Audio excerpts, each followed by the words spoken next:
여러분, 만약 시간을 8년 전으로 되돌린다면 제일 먼저 무얼 하고 싶으신가요? 지금 우리는 2020년하고도 4년이 더 지난 2024년, 청룡의 해를 살아가고 있는데요. 그런데 아직도 2016년에 머물러 있는 나라가 있습니다. 바로 커피의 본고장이자 한때 악수왕국과 솔로몬 왕조를 거치며 아프리카 대륙에서 최대 번영을 누렸던 나라.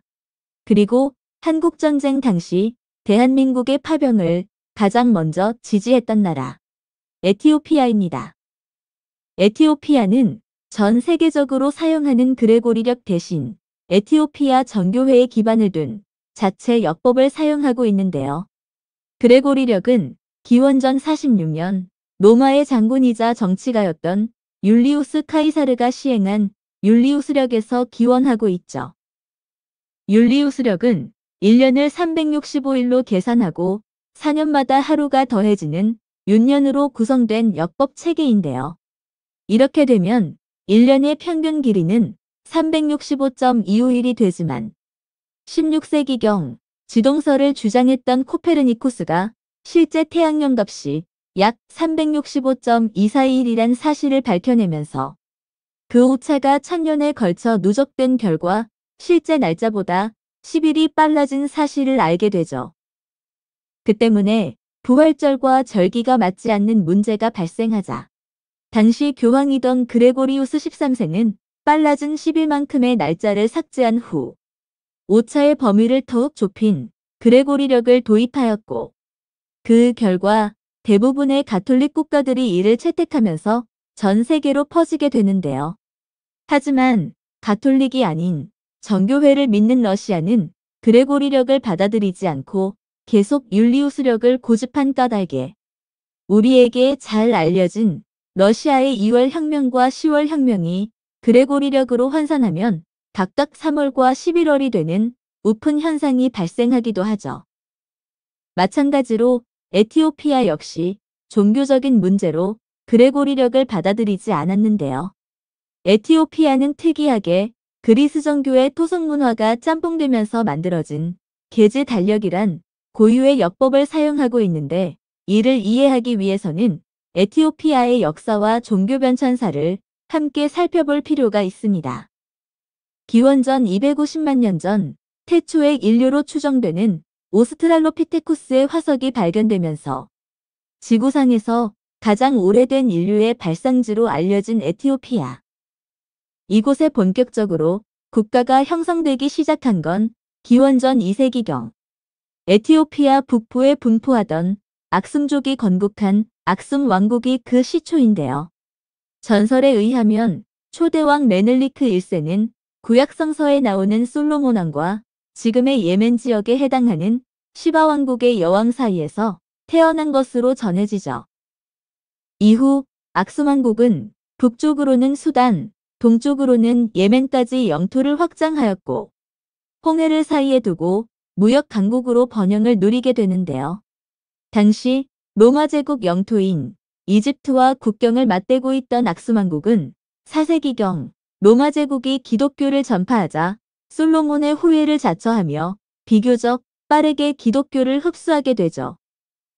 당시 이집트 교회는 고대 이집트어인 콥트어로 성서가 만들어지면서 콥트교라는 독자적인 종파를 형성하고 있었고 이를 받아들인 악숨 왕국은 여기서 다시 토착화를 시켜 오늘날의 에티오피아 정교회에 이르게 되는데요. 로마 가톨릭과 에티오피아 정교회의 가장 큰 차이점은 바로 예수의 탄생일에 있습니다. 로마 가톨릭에서는 예수가 서기 1년에 태어났다고 믿는 반면 에티오피아 정교회에서는 천지창조로부터 5500년 후에 예수가 탄생할 거라는 다니엘서의 예언에 근거하여 기원전 7년에 예수가 태어났다고 믿기 때문에 그 해부터 날짜를 계산해서 그레고리력보다 7, 8년 정도가 뒤처지게 된 것이죠. 연도뿐만 아니라 에티오피아는 날짜와 시간 체계도 국제표준과 다른데요. 에티오피아 역에서는 한 달의 길이를 무조건 30일로 정하고 남은 5일은 13월로 추가했으며 시간의 경우 해가 뜨고 지는 시간을 기준점으로 정해 해가 뜨는 아침 6시가 아침 0시, 해가 지는 오후 6시가 저녁 0시가 되는 것입니다. 즉, 하루를 12시간으로 나누어 AM과 PM으로 구분하는 것은 동일하지만 그 기준점이 오전 6시와 오후 6시가 되기에 국제표준시간으로 환산하려면 에티오피아 시간에서 6시간을 빼야 표준시간을 알 수 있죠. 이는 적도의 고지대에 위치하여 1년 내내 낮의 길이가 같은 데서 일어난 현상인데요.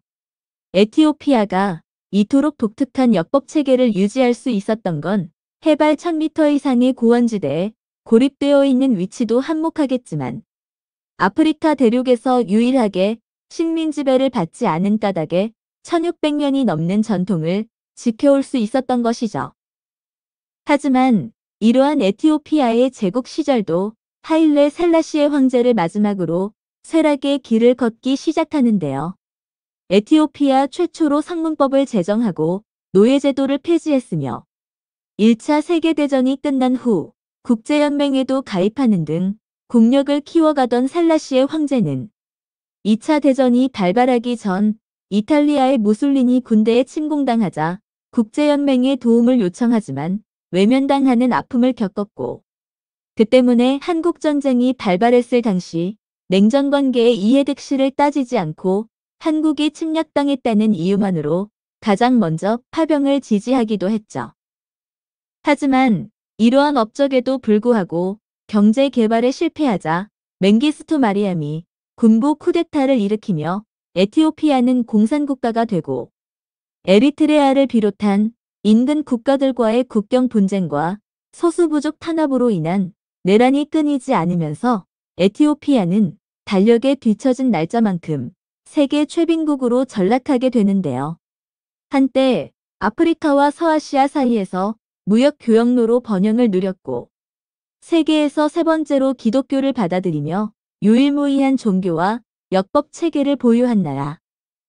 그 전통으로 아프리카 강대국이라는 타이틀을 유지하며 6.25 전쟁 당시 한국의 든든한 뒷배가 되어준 에티오피아. 이제는 우리가 관심을 가지고 지원의 손길을 내밀어야 할 때입니다.